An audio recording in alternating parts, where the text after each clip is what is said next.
Hello दोस्तों, good evening, नमस्कार। कैसे हैं आप लोग? उम्मीद करता हूं आप सभी लोग अच्छे हैं और अपनी पढ़ाई अच्छे से कर रहे हैं। शाम के बज चुके हैं 7 और अभी इस मौसम में समय है हमारी बैंकिंग की प्रैक्टिस क्लास का। तो उसी बैंकिंग की प्रैक्टिस क्लास के लिए मैं अभिषेक वर्मा आप सभी लोगों का बहुत बहुत स्वागत करता हूं आपके अपने YouTube channel easy maths with Nehra sir पे, जहां हम नए नए कंसेप्ट्स के साथ, नए नए अप्रोच के साथ, एक इजी कंसेप्ट्स के साथ सारी चीजें समझ रहे हैं। यहाँ पूरा हमारा टारगेट मैथ्स को इजी बनाने का है आपके लिए, कि हम इजी से इजी अप्रोच से मैथ के कॉम्प्लेक्स से कॉम्प्लेक्स जो प्रॉब्लम है उनको सॉल्व कर सकें। और यहाँ इस बैंकिंग की प्रैक्टिस क्लास में जो भी बैंकिंग में प्रॉब्लमेटिक क्वेश्चन है जो आपके लिए प्रॉब्लम क्रिएट करते हैं, उन क्वेश्चंस को हम यहाँ डिस्कस करते हैं बेस्ट अप्रोच के साथ, ताकि वहां प्रैक्टिस आपकी रहे और आपको एग्जाम में कोई प्रकार की समस्या नहीं हो, किसी भी प्रकार की कोई समस्या का सामना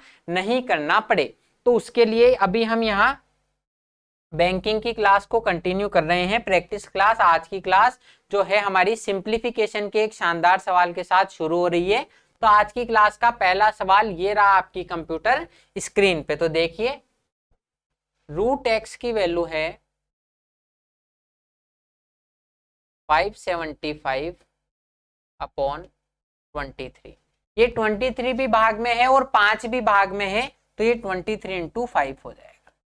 क्योंकि दोनों भाग में है तो दोनों बटा के नीचे आ जाएंगे। प्लस अंडर क्यूबिक रूट में 5832। ये आपको अभी तक तो याद हो गया होगा अगर आपने पूरी वीडियो देखी है, कि 18 का क्यूब है। ये काय का क्यूब है दोस्तों? 18 का क्यूब है। अब ये कैसे, कि मैंने आपको इतना वीडियोस में बताया है, ये हमारे बहुत ज्यादा काम में आ रहा है कि ये तो आपको याद हो जाना चाहिए। और जिनको नहीं हुआ वो 3-3 के पेयर कर लो। ये 5 से छोटा किस संख्या का क्यूब है? 1 का, क्योंकि 2 का क्यूब 8 बड़ा हो जाता है। और ये 2 किसके क्यूब में आ सकता है? यूनिट डिजिट तो 8 के क्यूब में, क्योंकि 8 का क्यूब होता है 512। तो ये आपके 18 का क्यूब होगा। वरना आपको याद हो गया होगा, यहाँ हम प्रैक्टिस इसीलिए कर रहे हैं कि मैक्सिमम प्रैक्टिस से आपको चीजें यहीं की यहीं याद हो जाए और वहां पर आपको कोई इतनी समस्या नहीं आए। तो प्लस 18। अब इसको काटापीटी कर देंगे, क्योंकि हम भले ही बायो के लोग नहीं हो सकता है कुछ लोग हों हम में से, लेकिन हम यहाँ गणित के साथ तो काटापीटी कर ही सकते हैं। तो 5 से इसको काटेंगे 115, 115 और 23 से कट जाएगा ये 5 बार। तो रूट एक्स की वैल्यू है 23। 5 और 18 23। तो x की वैल्यू क्या होगी? देखो, हमसे रूट x की वैल्यू नहीं पूछी जाती कभी भी। हमसे यहाँ पर ये x जिसको माना है तो सिर्फ x की वैल्यू पूछ रहा है, ना कि रूट x की। x की वैल्यू हो जाएगी 529। रूट x की वैल्यू 23 है तो x की वैल्यू हो जाएगी 23 का स्क्वायर 529। तो हमने कुछ भी नहीं किया, सिर्फ इसको 23 और 5 से काटा है 5 बार, और 5 और 18 23। 23 किस संख्या का रूट होता है? तो 529 का। Next question. In the question, two equation 1 and 2 are given. You have to solve both the equation to establish the correct relation between x and y and choose the correct option. कि इस प्रश्न में दो समीकरण दिए हैं, हमें दोनों समीकरणों को हल करना है और इनके बीच में करेक्ट रिलेशन एस्टेब्लिश करना है। देखो, अभी जो बैंकिंग की क्लास हो रही है, मैं रेगुलर देख रहा हूं कि सुबह वाली क्लास में तो बच्चे जितने आते हैं उससे कंपैरेटिवली कम लोग बैंकिंग की क्लास में आते हैं। तो आपको प्रैक्टिस भी करनी है दोस्तों। केवल आप कंसेप्ट समझने से कुछ नहीं होगा, जैसे जैसे हम प्रैक्टिस करेंगे, बेस्ट अप्रोच सीखेंगे, तभी हमारा सिलेक्शन होगा। तो आपको इस क्लास में भी रेगुलर रहना है। तो ये क्वेश्चन करते हैं कि दो समीकरण दिए हैं, हमें इनके बीच सही संबंध स्थापित करने के लिए इनको हल करना है। तो कर देते हैं हल। ये वही क्वाड्रेटिक इक्वेशन का क्वेश्चन है। ऐसे बहुत से हमने क्वेश्चन पहले भी हल किए हैं और आगे भी हम हल करेंगे। तो x square minus 11x minus 102 is equal to 0। X square minus 11x minus 102 is equal to 0। अब इसको हल कैसे करना है कि मुझे 102,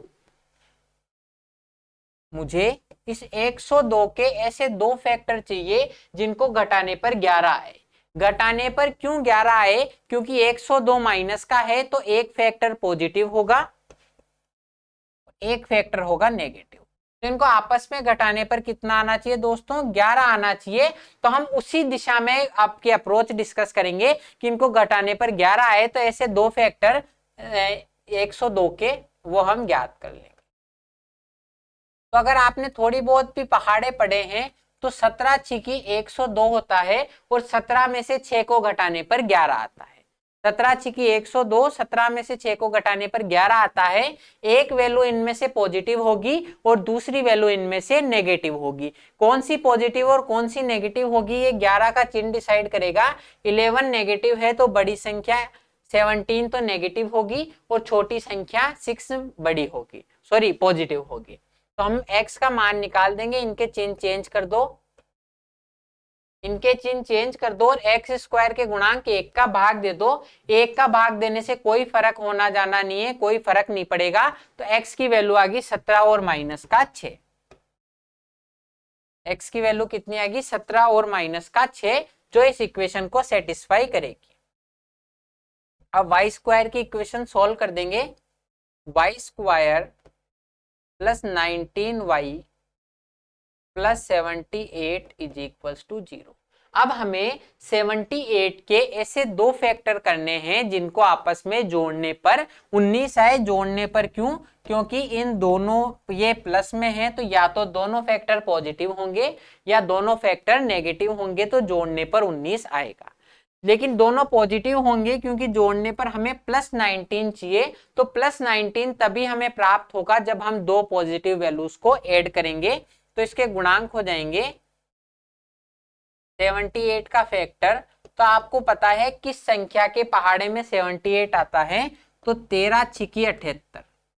13 छिकी 78, 13 और 6 हो जाएंगे जिनको जोड़ने पर तो 19 आता है और गुणा करने पर 78 आता है। अब ये फैक्टर कैसे जल्दी पता होंगे, इसकी कोई दवाई नहीं है, कोई इसकी आपके दवाई बनी नहीं है। आपको जितनी प्रैक्टिस करोगे चीजें समझ में आने लग जाएगी कि 78 किसके पहाड़े में आता है। 13 के में 13 छिकी 78 और 13 और 6 19। तो y की वैल्यू निकाल देंगे, इनके चिन्ह चेंज कर दो और y स्क्वायर के गुणांक से 1 का भाग लगा दो। तो y की वैल्यू होगी -13 और माइनस का 6। -13 और माइनस का 6। अब हमारे पास सिर्फ एक स्टेप बची है, हम इन दोनों को आपस में कंपेयर करें और पता करें कि कौन सी वैल्यू बड़ी है और कौन सी वैल्यू छोटी है। तो देखते हैं, ये देखो ये y की वैल्यू नेगेटिव है दोनों, और नेगेटिव वैल्यू हमेशा एक पॉजिटिव वैल्यू से छोटी होती है। A positive integer is always bigger than a negative one. तो नेगेटिव आपकी जो इंटीजर होगा वो पॉजिटिव से छोटा होगा, तो x is greater than y। x का मान पॉजिटिव है और y का मान नेगेटिव है, तो x y से बड़ा होगा। अब आप देखो, अब हम ये 17 के लिए इन दोनों से कंपेयर कर दिया। अब हम कंपेयर करेंगे इस -13 को इस -6 से। -13 को -6 से, तो -6 बड़ा होगा -13 से। -6 बड़ा होगा -13 से, इसका मतलब वापस x is greater than y आ गया। वापस क्या आ गया दोस्तों, x is greater than y। अब देखो y की वैल्यू भी -6 है और x की वैल्यू भी -6 है। x की वैल्यू भी वही है जो y की वैल्यू है, तो x is equal to y। अब दो समीकरण तो कह रही है x is greater than y है, दो समीकरण तो कह रहा है x is greater than y है, और एक कह रहा है x इज इक्वल y है। तो x is greater than equal y। x is greater than equal y हो जाएगा कि दो समीकरण तो कह रहे हैं x y से बड़ा है और एक कह रहा है x y के बराबर है। तो x is greater than equal y, हमारा ऑप्शन D4 हमारी जो भी आप मानो। D की वैल्यू क्या माने, D की वैल्यू हम मान लेते हैं देवसेना। D की वैल्यू क्या है, देवसेना, या कुछ आप और मानना चाहो D से तो वो मान लो। D हमारा ऑप्शन सही है। तो x is greater than y और इक्वल है, तो x is greater than equal y। Next question, in the question two equation 1 and 2 are given, you have to solve both the equations to establish the correct relation between x and y and choose the correct option। ये दो समीकरण 1 और 2 दिए हैं, हमें x और y के बीच सही संबंध स्थापित करने के लिए दोनों को हल करना है और आंसर देना है। तो पहली इक्वेशन क्या है, x स्क्वायर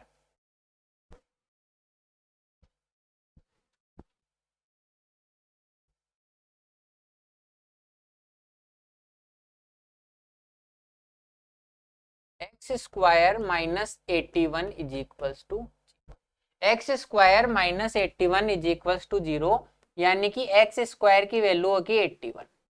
एक्स स्क्वायर की वैल्यू क्या होगी दोस्तों 81। अब मैंने आपको बताया था तो एक्स के दो मान हो जाएंगे प्लस माइनस 9, एक्स के दो मान हो जाएंगे प्लस माइनस 9, कि 9 और माइनस का 9। मैंने आपको बताया था पहले भी वीडियो में कि अगर एक्स स्क्वायर की वैल्यू 81 है तो एक्स के दो फैक्टर होंगे, एक्स के दो मान होंगे प्लस माइनस 9।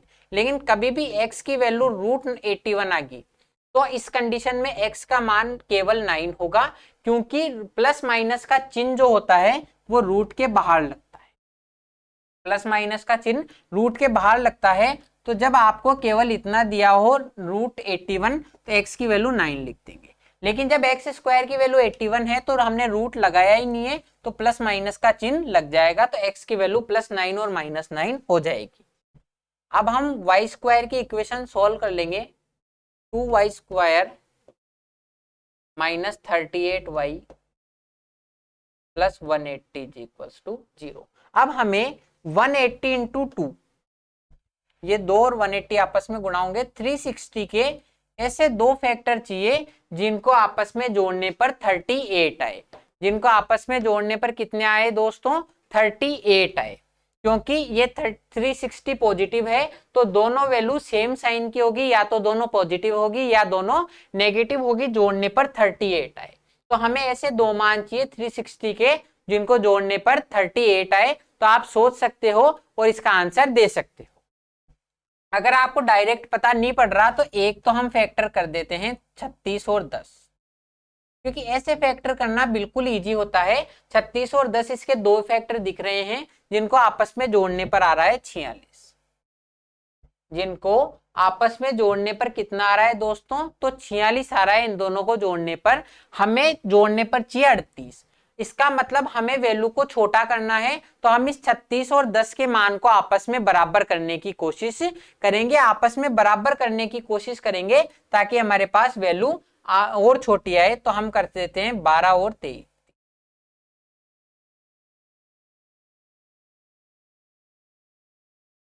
12 और 23 ये हो सकता है कि मैं इसमें 3 का भाग दे दूं और इसको 3 से गुणा कर दूं, तो भी जोड़ने पर आ रहा है 42। तो भी जोड़ने पर कितना आ रहा है 42। तो इनको और आपस में बराबर करना है, तो 36 में 2 का भाग दे दो 18 और इसको 2 से गुणा कर दो 20। तो 18 और 20 फैक्टर हो जाएंगे जिनको जोड़ने पर आपके 38 आएगा। तो आपको इस तरीके से समझना है, वहां 360 के फैक्टर करने मत बैठ जाना, बहुत टाइम लगेगा। आपको समझना है कि कौन सी प्रोसेस मेरे लिए टाइम टेकिंग है, ताकि मैं उसको छोड़ूं और समझूं कि 36 और 10 हो गए इसके इजी वे में दिखते हुए फैक्टर। तो हमने क्या किया, इन दोनों को जोड़ने पर आ रहा है 46। बड़ा मान आ रहा है, मुझे छोटा चाहिए, तो मैं इनको आपस में बराबर करूंगा। तो मैंने 10 की जगह पहले 12 करा, क्योंकि बराबर तभी तो होगा। 10 की जगह मैंने 12 करा, 5 की जगह 6, तो 36 की जगह 30 कर दूंगा। या फिर यूं देख लो, 36 का मैंने 3 का भाग दिया है तो 10 को 3 से गुणा कर दूंगा। अभी भी ये मान इतने बराबर नहीं हुए कि 42 ही आ रहा है इनको जोड़ने पर, लेकिन मुझे क्या चाहिए, ऐसा मान चाहिए जिसको जोड़ने पर 38 आए। तो इसका मतलब मैंने 36 का तो कर दिया आधा 18 और 10 का कर दिया दुगना 20। तो 18 और 20 ऐसे दो फैक्टर हैं जिनको आपस में गुणा करने पर तो आता है 360 और जोड़ने पर आता है 38। तो y के गुणांक हो जाएंगे -18 और -20। माइनस के क्यों होंगे, क्योंकि जोड़ने पर आना चाहिए -38, तो गुणांक हो जाएंगे -18 और -20। तो y की वैल्यू निकाल देंगे, चिन्ह चेंज कर दो, इनके चिन्ह चेंज कर दो और y स्क्वायर के गुणांक इस 2 का भाग दे दो। y स्क्वायर के गुणांक 2 का भाग दे देंगे, तो y की वैल्यू आ जाएगी मेरे पास 9 और 10। y की वैल्यू क्या आ गई दोस्तों, 18/2 यानी कि 9 और 20/2 यानी कि 10। तो y की वैल्यू आ गई 9 और 10। ठीक है, अब आप देखो इन दोनों को कंपेयर कर लो। x की वैल्यू 9 है और y की वैल्यू भी 9 है, तो x is equal to y। x is equal to क्या हो गया दोस्तों, y। x की वैल्यू 9 है और y की वैल्यू 10 है, तो x is less than y। 9 जो है 10 से छोटा है। 9 के लिए दोनों को कंपेयर कर लिया। अब ये x की वैल्यू -9 है, x की वैल्यू नेगेटिव है और y की दोनों वैल्यू पॉजिटिव है, तो नेगेटिव वैल्यू तो हमेशा पॉजिटिव से छोटी होगी। नेगेटिव वैल्यू x की जो है वो हमेशा छोटी होगी पॉजिटिव वैल्यू y से, तो x is less than y, इसका मतलब x is less than equal y। दो समीकरण तो कह रहे हैं x y से छोटा है और एक समीकरण कह रहा है x y के बराबर है, तो x is less than equal y हमारा ऑप्शन ई आंसर हो जाएगा। नेक्स्ट क्वेश्चन, प्रश्न में दो समीकरण दिए हुए हैं 1 और 2। आपको x और y के बीच सही संबंध स्थापित करने के लिए दोनों समीकरणों को हल करना है और सही विकल्प चुनना है। देख लेते हैं दोनों समीकरण।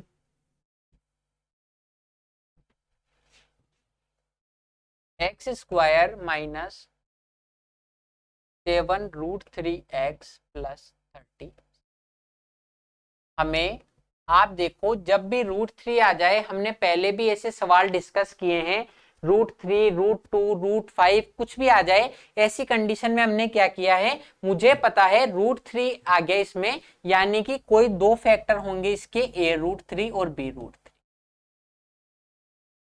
a√3 और b√3 होंगे, क्यों? क्योंकि आपको अगर दो संख्याओं को जोड़ने पर 7√3 बनाना है, दो संख्याओं को जोड़ने पर 7√3 बनाना है, तो वो संख्याएं तभी बन सकती है जब वो a√3 प्लस b√3 की फॉर्म में हो।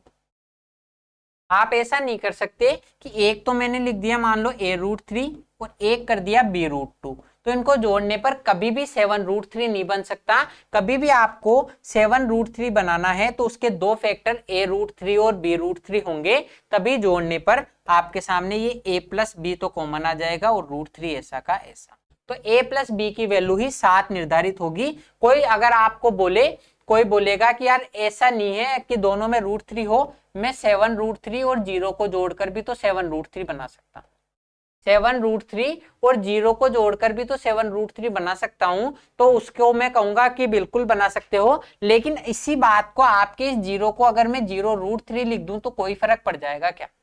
0√3 अगर मैं लिख दूं तो कोई फर्क पड़ जाएगा क्या कि 0√3 से गुना हो जाएगा तो 0 ही रहेगा। तो कभी भी आपको अगर दो वैल्यूज को जोड़ के 7√3, 8√3, 9√3 बनाना है तो वो a√3 और b√3 की फॉर्म में होगी, ये हमने पहले भी डिस्कस किया है।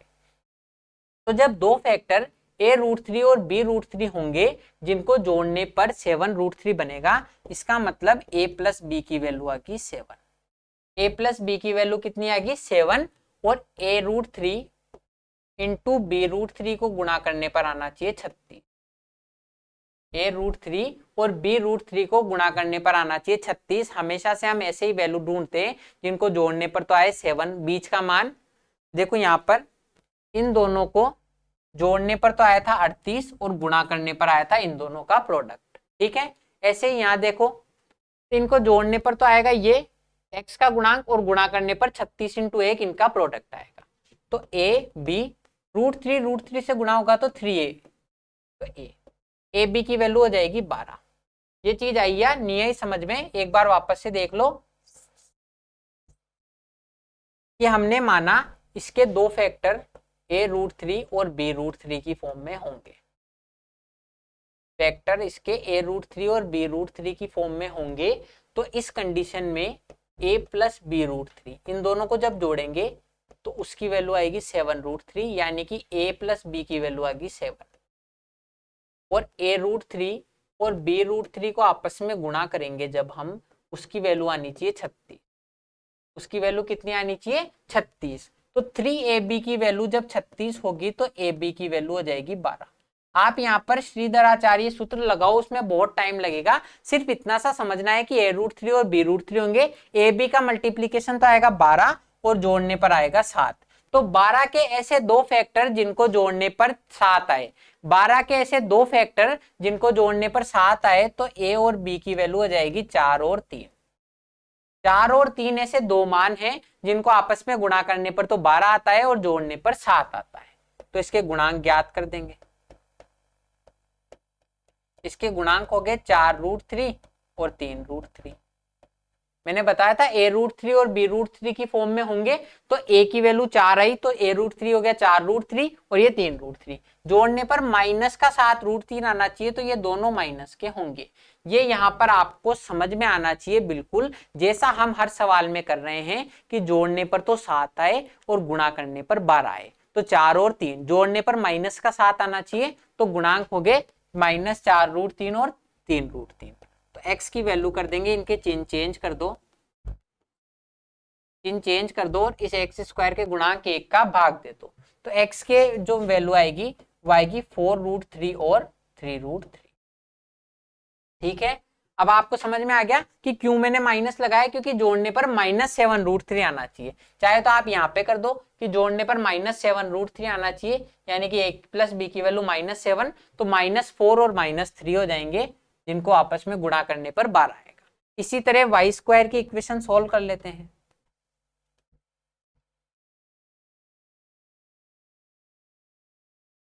y² की इक्वेशन सोल्व कर लेते हैं। y² - 12√y + 70 = 0। इसके भी दो फैक्टर a√2 और b√2 होंगे। a√2 और b√2 इसके फैक्टर्स होंगे, जिनमें a + b√2, अगर इन दोनों को जोड़ें a + b√2 की वैल्यू तो आनी चाहिए -12√2, यानी कि a और b की वैल्यू होनी चाहिए -12, और इन दोनों को जब मैं आपस में गुणा करूं a√2 और b√2 तो आना चाहिए 70। a√2 और b√2 को गुणा करने पर कितना आना चाहिए दोस्तों? 70, यानी कि 2ab। 2ab की वैल्यू अगर 70 है तो ab की वैल्यू हो जाएगी 35। ab की वैल्यू कितनी हो जाएगी? 35। तो हमें बस ऐसे दो मान चाहिए जिनको आपस में गुणा करने पर तो 35 आए और जोड़ने पर 12 आए। माइनस की कोई चिन्ह की चिंता नहीं है कि माइनस के 12 आएंगे तो दोनों मान माइनस के हो जाएंगे, प्लस के 12 आएंगे तो दोनों मान प्लस के हो जाएंगे। तो बस यही आपके कहना है कि भाई मेरे को क्या करना है, इनको जोड़ने पर तो आए 12 और आपस में गुणा करने पर आए 35। तो a की वैल्यू तो हो जाएगी -7 और b की वैल्यू हो जाएगी -5, क्योंकि 7 और 5 तो हो जाएंगे 12, क्योंकि माइनस का 12 आना चाहिए, तो -7 -5 और गुणा करने पर आएगा 35। तो इसके गुणांक कितने हो गए? गुणांक में यहां लिख देता हूं, इसके आगे गुणांक हो गए इसके -7√2 और -5। माइनस का मैंने माना था a√2 और b√2 इसके फैक्टर हैं, तो a की वैल्यू -7 तो -7√2 और -5√2। y की वैल्यू निकाल देंगे, इनके चिन्ह चेंज कर दो, तो 7√2 और y की वैल्यू निकालने के लिए इन दोनों के चिन्ह चेंज कर देंगे और y² के गुणांक से 1 का भाग दे दो, कोई फर्क पड़ना जाना नहीं है। तो आपके y की वैल्यू आ गई 7√2 और 5। अब आपको सिर्फ इन दोनों का कंपैरिजन करना है कि x y से बड़ा है या छोटा है या बराबर है। अब आप देखो, क्या आप 4√3 और 7√2 का कंपैरिजन कर सकते हो क्या? तो बिल्कुल आसानी से कर सकते हैं, क्योंकि √3 की वैल्यू आप इधर देख लो एक बार, √3 की वैल्यू तो है 1.732 और √2 की वैल्यू है 1.41। या आपको इतना भी सिर्फ कंपेयर ही करना है, ओरिजिनल वैल्यू फाइंड नहीं करनी है, तो चाहे आप इसको 3 पॉइंट तक मत देखो, √3 की वैल्यू आप मान लो 1.7 और इसकी मान लो 1.4, ये वैल्यू निकाल लो और इन दोनों को कंपेयर करके आंसर दे सकते हो। इसको अगर मैं √3 की वैल्यू 1.7 रख दूं, क्या रख दूं? 1.7, तो 4 से गुणा करूंगा तो 6.8, 3 से गुणा करूंगा तो 5.1। मैंने √3 का मान 1.7 रख दिया, तो 4√3 की वैल्यू हो जाएगी 4 इंटू 1.7 6.8, 3√3 की वैल्यू हो जाएगी 3 इंटू 1.7 5.1। इसी तरह √2 की वैल्यू 1.4 रखती तो 7√2 की वैल्यू हो जाएगी 9.8, 7√2 की वैल्यू कितनी हो जाएगी? 9.8, और 5√2 की वैल्यू 5√2 की वैल्यू हो जाएगी 5 इंटू 1.4 यानी कि 7। 5 इंटू 1.4 यानी कि 7। आप चाहो तो इसको आगे 3 वैल्यू रख के भी कंपेयर कर सकते हो, लेकिन यहीं से कंपेयर हमारा हो जाएगा कि 1.7 रख दो और 1.4 रख दो। √3 की वैल्यू मैंने मान ली 1.7 और √2 की वैल्यू मान ली 1.4। अब इनको कंपेयर कर दो और आपका आंसर आ जाएगा। आपको देखने से पता पड़ रहा है ये 6.8 और 5.1 ये दोनों मान 7 से छोटे हैं, जबकि ये दोनों मान 7 से बड़े हैं, तो y is greater then x, x is less than y हमारा बी आंसर हो जाएगा। बस इस तरीके से आपको करना है, थोड़ा सा समझ के आप आंसर चुटकियों में कर सकते हो। √3 की वैल्यू 1.7 रखी तो 6.8 और 5.1, √2 की वैल्यू 1.4 रखी तो 9.8 और 7। ये देखने से ही पता पड़ रहा है, कोई जरूरत ही नहीं है कि 9.8 और 7 बड़े हैं इसके x के दोनों मानों से, तो x is less than y हमारा आंसर हो जाएगा। Next question,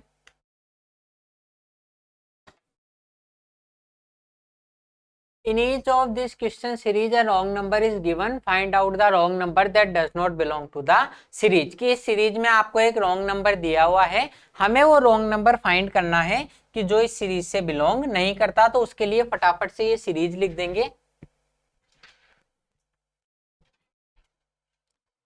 21 277 502 786। अब आप देखो यहां पर क्या है, 21 से 867 तक तो वैल्यू जा रही है। ये बिल्कुल आपके सोचने वाली बात है कि इसमें मैं प्लस माइनस सोचूं या गुणा भाग सोचूं। तो इसके लिए आपको क्या करना है कि ये 21 से 868 तक जा रही है। नो डाउट ये एक बड़ा गैप है, नो डाउट ये एक बड़ा गैप है, लेकिन आप ये भी देखो कि क्या ये अनइवन गैप्स की वजह से हो रहा है या लगभग एक इवन गैप से ये बढ़ रहे हैं। यहाँ देखो लगभग 250 का गैप है, ये 21 है और ये 277 है, लगभग 250 का।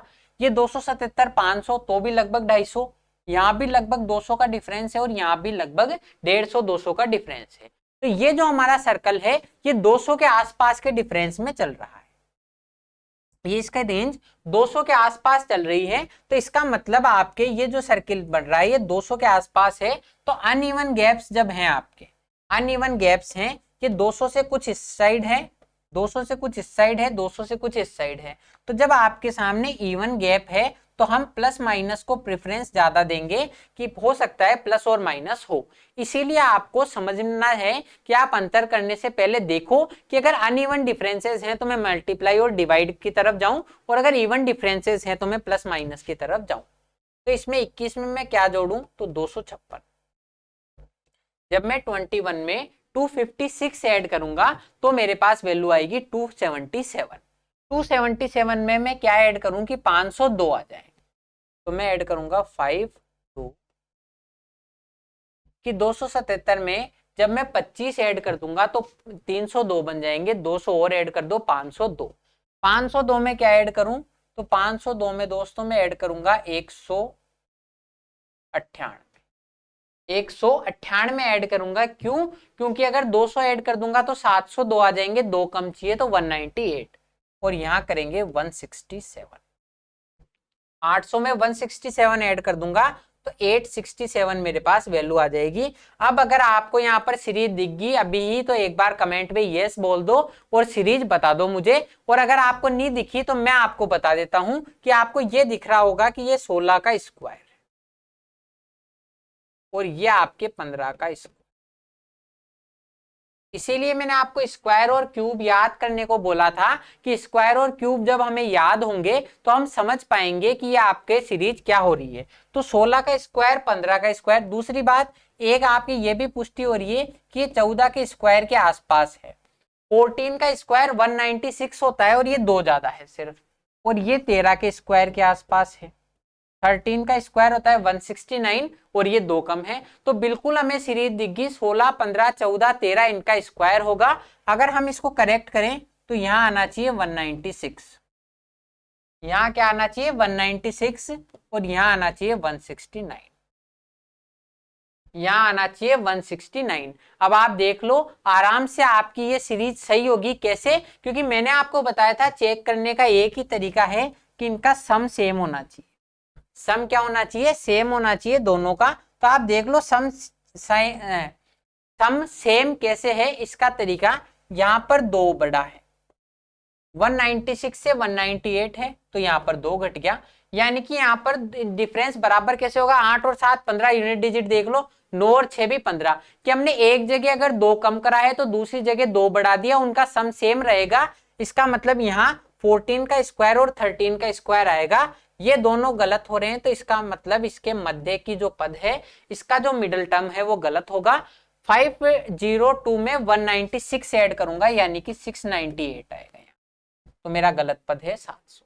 क्या आपको पता पड़ गया कि ये दोनों गलत हैं, ये दोनों चेंज होंगे, तो इन दोनों के जो मिडल में पॉइंट है वो आपका गलत हो जाएगा, 700 आपका गलत हो गया और आपके बाकी सीरीज सही होगी। तो आगे आपको समझ में हमने क्या किया, हमने इनका डिफरेंस किया, पहले डिफरेंस करते ही ये 16 15 14 13 का स्क्वायर बन गया। तो स्क्वायर अगर आपके सामने बन गया तो हमने देखा कि इन दोनों को करेक्ट कर सकते हैं और इससे सम भी चेंज नहीं हो रहा, तो आपके रॉन्ग नंबर है 700, उसकी जगह 698 आएगा।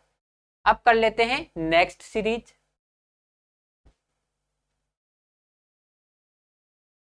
आप देखो, in each of these question series a wrong number is given, find out the wrong number that does not belong to the series। कि इस सीरीज में आपको एक रॉन्ग नंबर दिया है, हमें फाइंड करना है कि रॉन्ग नंबर कौन सा है जो इस सीरीज से बिलोंग नहीं करता। तो सबसे पहले सीरीज लिख लेंगे 99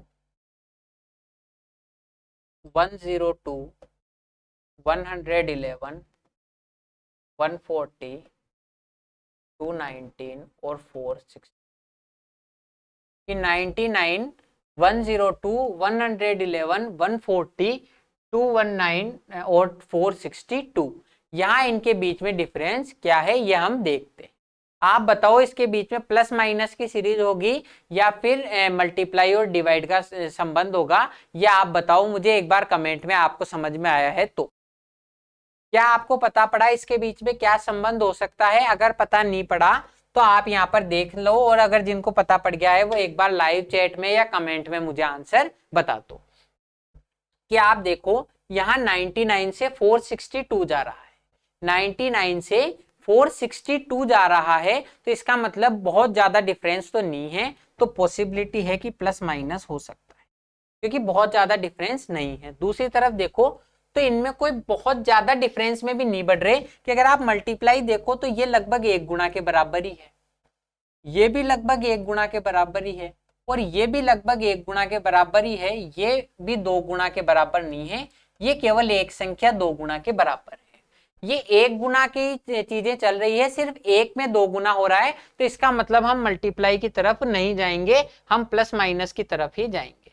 मैंने आपको बता दिया कि इसमें बहुत ज्यादा डिफरेंस नहीं है, अनइवन डिफरेंसेस नहीं है, और सभी चीजें लगभग 1 गुना के बराबर ही हैं। तो जब 1 गुना करके कुछ जोड़ना घटाना है तो मैं डायरेक्ट जोड़ना घटाना ज्यादा प्रेफर करूंगा बजाय 1 गुना करके जोड़ने घटाने से। तो इनवैलिड रीजंस की वजह से हम यहाँ प्लस माइनस को प्रेफरेंस देंगे on square and cube and multiply and divide. तो हम यहाँ प्लस माइनस ही देखेंगे कि क्या यहाँ पे प्लस माइनस हो सकता है। तो 99 में मैं क्या ऐड करूं कि 102 आ जाए तो 3, 102 में क्या ऐड करूं कि 111 आ जाए तो 9, 111 में मैं क्या ऐड करूं कि 140 140 आ जाए। तो आप देखो 110 होता तो 30 ऐड करता मैं, एक कम ऐड कर दो 29, यहाँ क्या ऐड करूं तो यहाँ आएगा 79, यहाँ क्या ऐड करूंगा दोस्तों 79,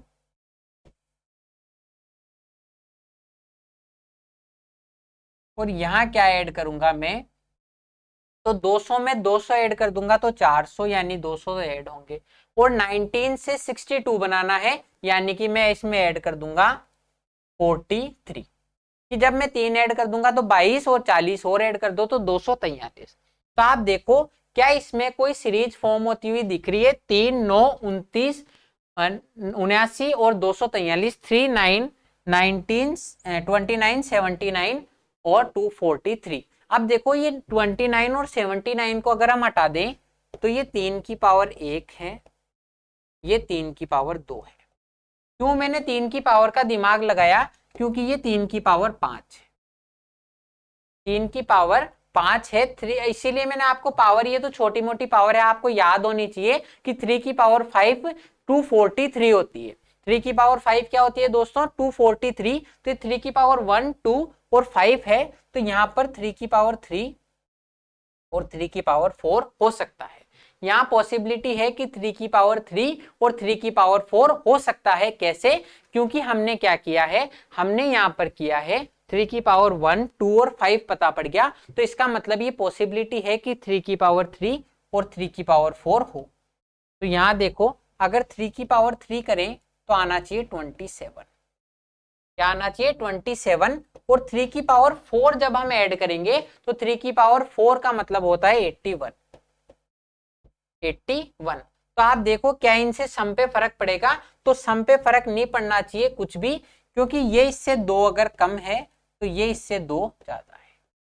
यहाँ पर 2 की कमी कर दी, 29 की जगह 27 करके और 79 की जगह 81 करके 2 की बढ़ोतरी कर दी, तो सम भी सेम है, यानी इन दोनों के बीच का पद ये 140 गलत हो जाएगा, तो हमारा रॉन्ग नंबर है 140। हमें पता नहीं है कि इसकी जगह क्या आएगा, उसकी नीड भी नहीं है, मैं आपको यहाँ समझाने के लिए बता देता हूँ कि 29 की जगह 27 ही ऐड करूंगा तो यहाँ आएगा 138।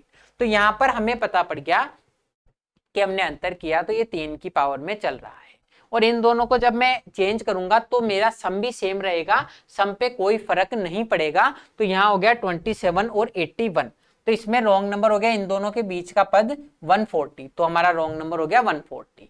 अब आज की क्लास का समय हमारा कंप्लीट हो चुका है, अब हम मिलते हैं नेक्स्ट क्लास में। टिल देन आपको क्या करना है, इनकी प्रैक्टिस करनी है। वीडियो अगर पसंद आ रही है तो लाइक कीजिए और चैनल को सब्सक्राइब कीजिए। अब मिलते हैं नेक्स्ट वीडियो में। थैंक यू, जय हिंद।